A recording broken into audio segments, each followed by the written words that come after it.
شروع اللہ کے نام سے جو بڑا مہربان نہایت رحم والا ہے۔ نون قلم کی اور جو اہل قلم لکھتے ہیں اس کی قسم کہ اے محمد صلی اللہ علیہ وآلہ وسلم تم اپنے پروردگار کے فضل سے دیوانے نہیں ہو، اور تمہارے لیے بے انتہا اجر ہے، اور تمہارے اخلاق بڑے عالی ہیں۔ سو ان قریب تم بھی دیکھ لوگے اور یہ کافر بھی دیکھ لیں گے کہ تم میں سے کون دیوانہ ہے۔ تمہارا پروردگار اس کو بھی خوب جانتا ہے جو اس کے رستے سے بھٹک گیا، اور ان کو بھی خوب جانتا ہے جو سیدھے رستے پر چل رہے ہیں۔ تو تم جھٹلانے والوں کا کہا نہ ماننا۔ یہ لوگ چاہتے ہیں کہ تم نرمی اختیار کرو تو یہ بھی نرم ہو جائیں، اور کسی ایسے شخص کے کہے میں نہ آ جانا جو بہت قسمیں کھانے والا ذلیل اوقات ہے، طعن آمیز اشارتیں کرنے والا، چغلیاں لیے پھرنے والا، مال میں بخل کرنے والا، حد سے بڑا ہوا بدکار، سخت خو اور اس کے علاوہ بدذات ہے، اس سبب سے کہ مال اور بیٹے رکھتا ہے۔ جب اس کو ہماری آیتیں پڑھ کر سنائی جاتی ہیں تو کہتا ہے کہ یہ اگلے لوگوں کے افسانے ہیں، ہم ان قریب اس کی ناک پر داغ لگائیں گے۔ ہم نے ان لوگوں کی اسی طرح آزمائش کی ہے جس طرح باغ والوں کی آزمائش کی تھی، جب انہوں نے قسمیں کھا کھا کر کہا کہ صبح ہوتے ہوتے ہم اس کا میوہ توڑ لیں گے، اور انشاءاللہ نہ کہا۔ سو وہ ابھی سو ہی رہے تھے کہ تمہارے پروردگار کی طرف سے راتوں رات اس پر ایک آفت پھر گئی، تو وہ ایسا ہو گیا جیسے کٹی ہوئی کھیتی۔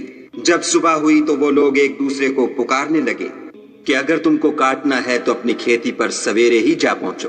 تو وہ چل پڑے اور آپس میں چپکے چپکے کہتے جاتے تھے کہ آج یہاں تمہارے پاس کوئی فقیر نہ آنے پائے، اور کوشش کے ساتھ سویرے ہی جا پہنچے، گویا کھیتی پر قادر ہیں۔ جب باغ کو دیکھا تو ویران، کہنے لگے کہ ہم رستہ بھول گئے ہیں، نہیں بلکہ ہم برگشتہ بخت بے نصیب ہیں۔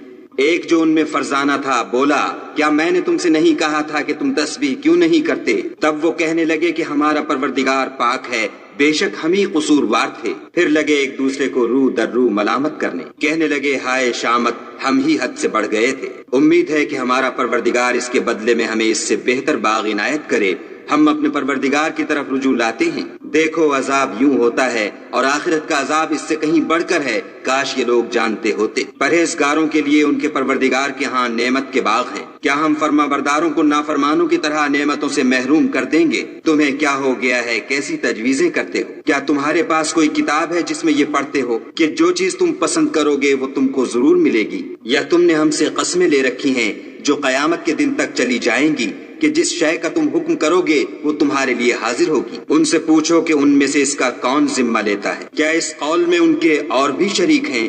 اگر یہ سچے ہیں تو اپنے شریکوں کو لا سامنے کریں۔ جس دن پنڈلی سے کپڑا اٹھا دیا جائے گا اور کفار سجدے کے لیے بلائے جائیں گے تو وہ سجدہ نہ کر سکیں گے، ان کی آنکھیں جھکی ہوئی ہوں گی اور ان پر ذلت چھا رہی ہوگی، حالانکہ پہلے اس وقت سجدے کے لیے بلائے جاتے تھے جبکہ صحیح و سالم تھے۔ تو مجھ کو اس کلام کے جھٹلانے والوں سے سمجھ لینے دو، ہم ان کو آہستہ آہستہ ایسے طریق سے پکڑیں گے کہ ان کو خبر بھی نہ ہوگی، اور میں ان کو مہلت دیے جاتا ہوں، میری تدبیر قوی ہے۔ کیا تم ان سے کچھ اجر مانگتے ہو کہ ان پر تاوان کا بوجھ پڑ رہا ہے، یا ان کے پاس غیب کی خبر ہے کہ اسے لکھے جاتے ہیں؟ تو اپنے پروردگار کے حکم کے انتظار میں صبر کیے رہو، اور مچھلی کا لقمہ ہونے والے یونس کی طرح نہ ہونا کہ انہوں نے خدا کو پکارا اور وہ غم و غصے میں بھرے ہوئے تھے۔ اگر تمہارے پروردگار کی مہربانی ان کی یاوری نہ کرتی تو وہ چٹیل میدان میں ڈال دیے جاتے اور ان کا حال ابتر ہو جاتا۔ پھر پروردگار نے ان کو برگزیدہ کر کے نیکوکاروں میں کر لیا، اور کافر جب یہ نصیحت کی کتاب سنتے ہیں تو یوں لگتے ہیں کہ تم کو اپنی نگاہوں سے پھسلا دیں گے،